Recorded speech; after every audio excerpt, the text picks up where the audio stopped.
Hello everyone. अगर आप UP PGT economics की तैयारी हिंदी माध्यम से कर रहे हैं और इकोनॉमिक थ्योरी अर्थशास्त्र की प्रकृति और सिद्धांत आपको कंफ्यूज करते हैं तो ये वीडियो आपके लिए है। आज हम इस टॉपिक को बड़ी सरल भाषा में क्लियर पॉइंट्स के साथ एग्जाम्पल्स लेकर और परिभाषाओं को बहुत ही सरल तरीके से समझेंगे। तो चलिए स्टार्ट करते हैं economic theory and nature of economics. Welcome to our channel Kabira academy. Start करते हैं। पहले देखते हैं आर्थिक सिद्धांत यानी इकोनॉमिक थ्योरी। इसका अर्थ और परिचय जानते हैं। आर्थिक सिद्धांत उन नियमों, सिद्धांतों और सामान्यीकरण का समूह है जिनके माध्यम से यह समझने का प्रयास किया जाता है कि मनुष्य अपनी असीमित आवश्यकताओं की पूर्ति सीमित साधनों से किस प्रकार करता है। इसके अंतर्गत उत्पादन, उपभोग, विनिमय, वितरण से संबंधित समस्याओं का वैज्ञानिक विश्लेषण किया जाता है। तो क्या समझ रहे हैं हम इससे कि आर्थिक सिद्धांत क्या है? ये वो नियम हैं, प्रिंसिपल्स हैं जो जनरलाइजेशन का एक समूह है, ग्रुप है। ठीक है, कि कैसे हम चीज़ों को ऑब्जर्व करके, नियमों को देख करके, सिद्धांतों को कैसे एक जनरल रूल बना लेते हैं, जिसके माध्यम से हम क्या समझने का प्रयास करेंगे कि जो मनुष्य है वो अपनी असीमित आवश्यकताएं, जो अनलिमिटेड वांट्स हैं उसकी पूर्ति कैसे अपने लिमिटेड रिसोर्सेज के साथ करता है। इकोनॉमिक्स एक्चुअली स्टडी ही पूरा इस सब का है कि आपकी अनलिमिटेड वांट्स को आप कैसे सेटिस्फाई करते हैं लिमिटेड रिसोर्सेज के साथ। ठीक है, तो पूरा इकोनॉमिक्स इसी पर डिपेंड करता है। अब मनुष्य अपनी, ये तो हमने देख लिया, इसके अंतर्गत हम क्या देखते हैं? उत्पादन, उपभोग, विनिमय, वितरण, इनसे संबंधित जो समस्याएं होती हैं उनका हम क्या करते हैं? साइंटिफिक एनालिसिस करते हैं, यानी वैज्ञानिक विश्लेषण करते हैं। इसी को हम क्या कहते हैं? Economic principle. ठीक है, आर्थिक सिद्धांत या इकोनॉमिक थ्योरी भी कह सकते हैं। आर्थिक सिद्धांत की कुछ परिभाषाएं हैं, उन्हें देखते हैं। मार्शल ने क्या कहा है? अर्थशास्त्र मानव जीवन की सामान्य क्रियाओं में से उस भाग का अध्ययन है जो भौतिक कल्याण से संबंधित है। यानी मानव अपने जीवन में, अर्थशास्त्र क्या है? वो चीज़ है जो मानव अपने जीवन में सामान्य क्रियाएं करता है, उस सब में से वो वाला पार्ट लेना है जो किससे संबंधित है? भौतिक कल्याण से संबंधित है। जैसे हम अपनी जीविका कमाने के लिए क्या करते हैं, घर का गुजारा कैसे करते हैं, तो ये सब चीज़ें क्या है? भौतिक कल्याण से संबंधित हैं। तो अर्थशास्त्र मानव जीवन की सभी क्रियाओं में से उस भाग का अध्ययन है जो भौतिक कल्याण से संबंधित है। आई होप आप समझ गए हैं। रॉबिन्स के अनुसार क्या है? अर्थशास्त्र वह विज्ञान है जो मानवीय व्यवहार का अध्ययन करता है, जो हमारा कंज्यूमर बिहेवियर है कि कोई भी मनुष्य कैसे व्यवहार करता है, इस तरह का विज्ञान है ये। क्या? जिसमें उद्देश्य और सीमित साधनों के बीच वैकल्पिक उपयोग की समस्या होती है।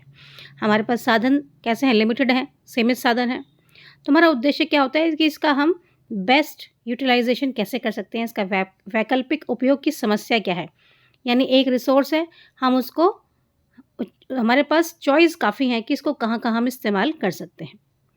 ठीक है, तो यही होता है, अर्थशास्त्र वह विज्ञान है जो मानवीय व्यवहार का अध्ययन करता है, जिसमें उद्देश्य और सीमित साधनों के बीच वैकल्पिक उपयोग की समस्या होती है। आई होप ये क्लियर है। आधुनिक परिभाषा देखते हैं। आप देखिए, आर्थिक सिद्धांत वह अध्ययन है जिसके द्वारा संसाधनों के सर्वोत्तम उपयोग और मानव कल्याण की व्याख्या की जाती है। यहाँ मिक्स कर दिया दोनों को। तो ये क्या है? आर्थिक सिद्धांत वो स्टडी है, वो अध्ययन है जिसके द्वारा हम क्या करते हैं? संसाधनों का सर्वोत्तम उपयोग यानी कि मैक्सिमम यूटिलाइजेशन ऑफ रिसोर्सेज और मानव कल्याण की व्याख्या की जाती है। ठीक है, ये है इकोनॉमिक थ्योरी। अब देखते हैं आर्थिक सिद्धांत के अंतर्गत हम किस किस टॉपिक को पढ़ते हैं, मुख्य विषय क्या होते हैं आर्थिक सिद्धांत के। तो इसमें हमारा पूरे सारे विषय आ जाते हैं। हम क्या क्या पढ़ेंगे आर्थिक सिद्धांत में? उत्पादन का सिद्धांत पढ़ेंगे, यानी कि क्या पढ़ेंगे? प्रोडक्शन पढ़ेंगे। उपभोग यानी कंजम्पशन पढ़ेंगे। मूल्य सिद्धांत यानी कि कीमत निर्धारण कैसे होता है, ये पढ़ेंगे। वितरण सिद्धांत या डिस्ट्रीब्यूशन कैसे होते हैं। राष्ट्रीय आय पढ़ेंगे और आर्थिक वृद्धि एवं विकास को देखेंगे। तो ये इसके विषय हैं। फिर से देख लेते हैं एक बार। उत्पादन का सिद्धांत, उपभोग का सिद्धांत, मूल्य सिद्धांत, वितरण सिद्धांत, राष्ट्रीय आय, आर्थिक वृद्धि एवं विकास। अब हमारा नेक्स्ट टॉपिक आता है अर्थशास्त्र की प्रकृति यानी नेचर ऑफ इकोनॉमिक्स। इसके बारे में जानते हैं। अर्थशास्त्र की प्रकृति को निम्नलिखित बिंदुओं के अंतर्गत स्पष्ट किया जा सकता है। क्या बिंदु है? यानी अब हम उसको डिफरेंट एंगल से पढ़ेंगे। अर्थशास्त्र सबसे पहले देखते हैं कि एक विज्ञान है। ये कैसे कह सकते हैं? अर्थशास्त्र को विज्ञान इसलिए कहा जाता है या माना जाता है क्योंकि क्या होता है? इसमें तथ्यों का संग्रह किया जाता है, इसमें फैक्ट्स का कलेक्शन होता है। तथ्यों का विश्लेषण किया जाता है, फिर उनका एनालिसिस होता है, फिर सामान्य नियमों एवं सिद्धांतों का निर्माण होता है और एनालिसिस के बेस्ड पर जो हमने तथ्य इकट्ठे किए हैं उसका एनालिसिस करके उसके बेस पर हम क्या करते हैं, फिर जनरल रूल बनाते हैं, सामान्य नियम और प्रिंसिपल्स का निर्माण होता है कि भाई जनरली ऐसा होता है। ठीक है, वो नियम बन जाते हैं हमारे। उदाहरण क्या है, जैसे हमने ऑब्जर्व किया कि मानवीय व्यवहार क्या रहता है, चीज़ों के प्रति कीमत बढ़ती है घटती है तो हम कैसे बिहेव करते हैं, तो वो क्या बन गया, हमारा मांग का नियम बन गया। इसको ऑब्जर्व किया, फैक्ट्स कलेक्ट किए हमने और फिर क्या किया, रूल बना लिया कि मांग का नियम ये है, लॉ ऑफ डिमांड ये है कि अगर वस्तु की कीमत बढ़ जाती है तो डिमांड उसकी कम हो जाती है और कीमत कम हो गई तो डिमांड बढ़ जाती है। ठीक है, ये मांग का नियम बन गया। ये हमने कैसे किया, पहले फैक्ट्स कलेक्ट किए, फिर उनका एनालिसिस किया और फिर हमने उस पर एक सिद्धांत का निर्माण किया, यानी नियम बना लिया। ठीक है, ऐसे ही आपूर्ति का नियम होगा और ऐसे ही उपभोक्ता अधिशेष यानी कंज्यूमर सरप्लस। ठीक है, नेक्स्ट हमारा है कि अर्थशास्त्र एक सामाजिक विज्ञान है। कैसे बताओगे, प्रकृति की हम बात कर रहे हैं, पहले हमने देखा कि अर्थशास्त्र क्या है, एक विज्ञान है। तो अगर आपसे क्वेश्चन आता है कि अर्थशास्त्र एक विज्ञान है, समझाइए, तो कैसे समझाएंगे, ये आपको उसमें एकदम रेडी आंसर है तो आप बता सकते हैं। ठीक है, अर्थशास्त्र एक सामाजिक विज्ञान है। अब इस एंगल से बताना है तो अर्थशास्त्र एक सामाजिक विज्ञान है क्योंकि ये मानव के आर्थिक व्यवहार का अध्ययन करता है। आर्थिक व्यवहार यानी वही पैसे से रिलेटेड जो होता है, कैसे वो अपनी कमाई करता है, तो यह मानव के आर्थिक व्यवहार का यानी जो धन संबंधी उसका जो व्यवहार है उसका अध्ययन करता है। समाज में रहने वाले व्यक्तियों की क्रियाओं से संबंधित है, जो समाज में लोग रहते हैं, क्योंकि सामाजिक विज्ञान की बात कर रहे हैं, विज्ञान की बात करें, आर्थिक व्यवहार समाज में रहने वाले व्यक्ति की क्रियाओं से संबंधित है, सामाजिक विज्ञान हो गया। इसका संबंध व्यक्ति और समाज दोनों से होता है। तो अर्थशास्त्र जो है इसका संबंध दोनों से है, व्यक्ति से भी और समाज से भी, इसलिए क्या बोलेंगे इसको, ये सामाजिक विज्ञान भी है। अब देखते हैं क्या क्या है, सकारात्मक और मानक विज्ञान। सकारात्मक भी है और मानव विज्ञान भी है, मानक विज्ञान सॉरी। सकारात्मक अर्थशास्त्र का मतलब है पॉजिटिव इकोनॉमिक्स। कैसे है पॉजिटिव इकोनॉमिक्स, क्योंकि ये फैक्ट्स पर है, बेस है, यानी तथ्यों पर आधारित है। और इसमें क्या होता है, सकारात्मक वाले में पॉजिटिव इकोनॉमिक्स की बात करें, इसमें होता है अध्ययन किसका, स्टडी का, कि क्या है, इस पर एम्फसाइज किया जाता है, इस पर बल दिया जाता है कि आप क्या पढ़ेंगे, क्या है का स्टडी की जाता है।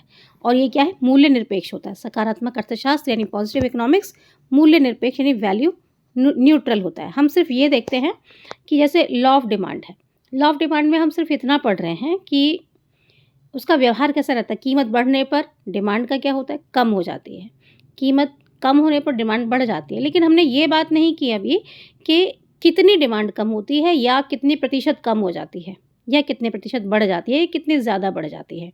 तो हमने उसको अभी क्या लिया, वैल्यू न्यूट्रल रखा है, यानी कि वैल्यू में नहीं बता रहे कितनी वैल्यू की डिमांड कम हो गई है, कितने वैल्यू की डिमांड ज़्यादा हो गई। हम सिर्फ इतना बता रहे हैं, वैल्यू न्यूट्रल है वो, सिर्फ इतना संबंध बता रहे हैं कि कीमत बढ़ने पर मांग घटती है और कीमत कम होने पर मांग बढ़ जाती है। ठीक है, इसलिए इसको मूल्य निरपेक्ष कहा गया है। ये क्या है, पॉजिटिव इकोनॉमिक्स है। इसके उदाहरण कैसे देखेंगे, जैसे मूल्य बढ़ने पर मांग घट जाती है, बहुत बार कर लिया हमने। अब देखते हैं स्टैंडर्ड इकोनॉमिक्स यानी मानक अर्थशास्त्र क्या कहता है। मानक अर्थशास्त्र, जैसे आप स्टैंडर्ड इकोनॉमिक्स की बात कर रहे हैं, यहाँ पर क्या होता है, नैतिकता और मूल्य निर्णय शामिल होते हैं। यहाँ मोरल वैल्यूज़ की और मूल्य निर्णय की बात होती है। कीमत निर्धारण यानी मूल्य कैसे उससे संबंधित निर्णय लिया जाता है। और इसमें हम किस पर बल देते हैं, क्या होना चाहिए, जैसे क्योंकि नैतिकता की बात हो रही है तो हम क्या होना चाहिए पर बल दिया जाता है। कैसे, किस तरह का उदाहरण देकर समझ में आएगा आपको, देखिए क्या लिखा है, जैसे गरीबों के लिए कर यानी टैक्सेस कम होने चाहिए। ओके, गरीबों के लिए क्या कम होना चाहिए, टैक्सेस कम होने चाहिए। तो ये क्या होना चाहिए पर बल दिया जा रहा है, यहाँ पर नैतिकता की बात है। ये हमारा क्या है, स्टैंडर्ड है, स्टैंडर्ड इकोनॉमिक्स है। नेक्स्ट हमारा देखते हैं अर्थशास्त्र कला और विज्ञान दोनों है। ठीक है, सारे क्वेश्चंस हैं ये एक एक, तो आप इस तरह से इसके आंसर समझा सकते हैं। तो अर्थशास्त्र कला और विज्ञान दोनों है। पहले देखते हैं विज्ञान के रूप में कैसे है। विज्ञान है क्योंकि इसमें क्या, नियम और सिद्धांतों का अध्ययन करते हैं। ठीक है, नियमों और सिद्धांतों का अध्ययन करते हैं इसलिए विज्ञान है।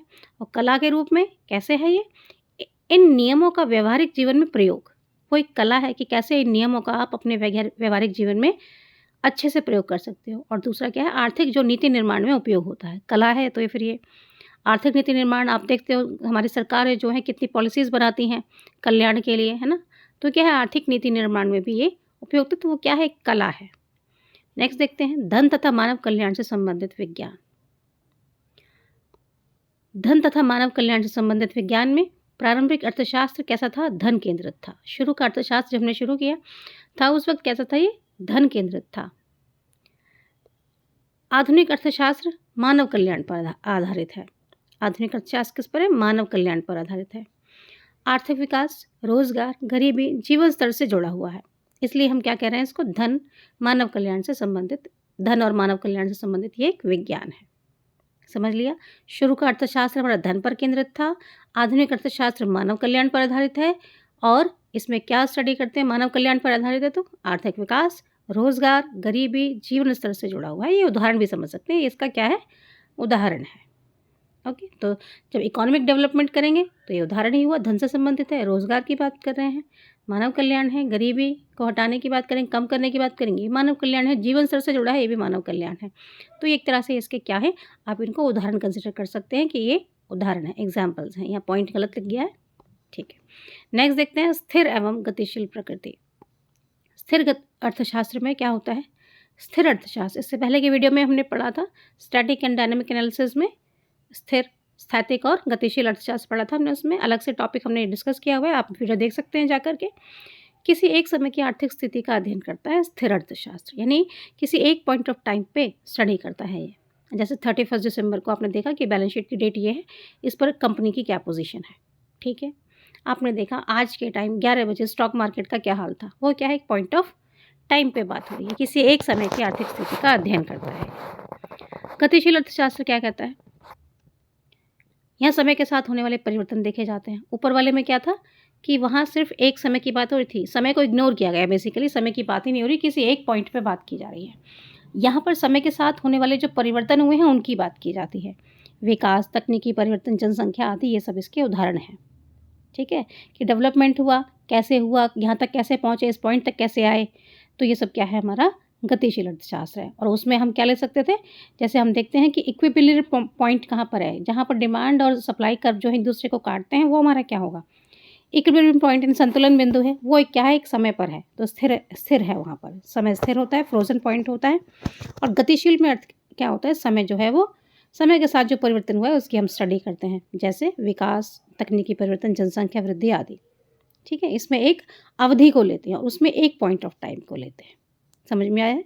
इसको अच्छे से डिस्कस किया हुआ है हमने, आप वीडियो में जाकर देख सकते हैं। दूसरा देखते हैं सूक्ष्म और समष्टि अर्थशास्त्र को। तो सूक्ष्म अर्थशास्त्र यानी माइक्रो इकोनॉमिक्स, इसमें क्या होता है? व्यक्तिगत इकाइयों का अध्ययन करते हैं। व्यक्तिगत यानी इंडिविजुअल, जो फर्म्स हैं, उपभोक्ता है, किसी एक व्यक्ति की बात करें, किसी एक कंपनी की बात करें, किसी एक सरकार की बात करें, तो ये क्या है? हमारा व्यक्तिगत इकाई का अध्ययन हो गया। और इसके उदाहरण क्या हैं? जैसे उपभोक्ता, फर्म, मूल्य निर्धारण, कीमत निर्धारित कर रहे हैं, ठीक है, ये इसके उदाहरण हैं। समष्टि अर्थशास्त्र यानी मैक्रो इकोनॉमिक्स में क्या करते हैं? संपूर्ण अर्थव्यवस्था का अध्ययन किया जाता है, यानी एग्रीगेट्स किया जाता है कि जो इंडिविजुअल था उन सबका सम टोटल लगा लीजिए, संपूर्ण अर्थव्यवस्था का अध्ययन होता है इसमें। जैसे उसमें हम क्या करते हैं? प्रति व्यक्ति आय निकालते होंगे, यहाँ पर हम क्या कर रहे हैं? राष्ट्रीय आय, ठीक है, मुद्रास्फीति, ये सब क्या है? पूरे सबकी एग्रीगेट समस्या है, और ये सबके लिए भी है। बेरोजगारी, यानी पूरे भारत में कितनी बेरोजगारी है, तो ये समष्टि अर्थशास्त्र है। मैक्रो इकोनॉमिक्स संपूर्ण अर्थव्यवस्था का अध्ययन करता है। निष्कर्ष पर आ जाते हैं। निष्कर्ष क्या कहता है? इस प्रकार कहा जा सकता है कि आर्थिक सिद्धांत मानव व्यवहार का कैसा है? वैज्ञानिक, सामाजिक और व्यवहारिक अध्ययन है, जिसका अंतिम उद्देश्य सीमित साधनों का सर्वोत्तम उपयोग कर मानव कल्याण को बढ़ाना है। तो समझ गए आप? इस क्या कह रहे हैं हम? आर्थिक सिद्धांत मानव व्यवहार का वैज्ञानिक, सामाजिक और व्यवहारिक स्टडी है, scientific, social and behavioural study है, जिसका एम क्या होता है? अंतिम उद्देश्य सीमित साधनों यानी लिमिटेड रिसोर्सेज का मैक्सिमम यूटिलाइजेशन, सर्वोत्तम उपयोग कर मानव कल्याण को बढ़ाना है, ठीक है। तो कैसा लगा आपको ये वीडियो? हमें लाइक करें, शेयर करें, और चैनल पर आप पहली बार आए हैं तो सब्सक्राइब ज़रूर कर लें। ये हमारा इनिशिएटिव अभी स्टार्ट किया है, तो आप हमें सपोर्ट करें और हमें सब्सक्राइब करें, अपने दोस्तों के साथ शेयर करें, ताकि ऐसी इन्फॉर्मेशनल वीडियो हम और बनाते रहें। Thank you.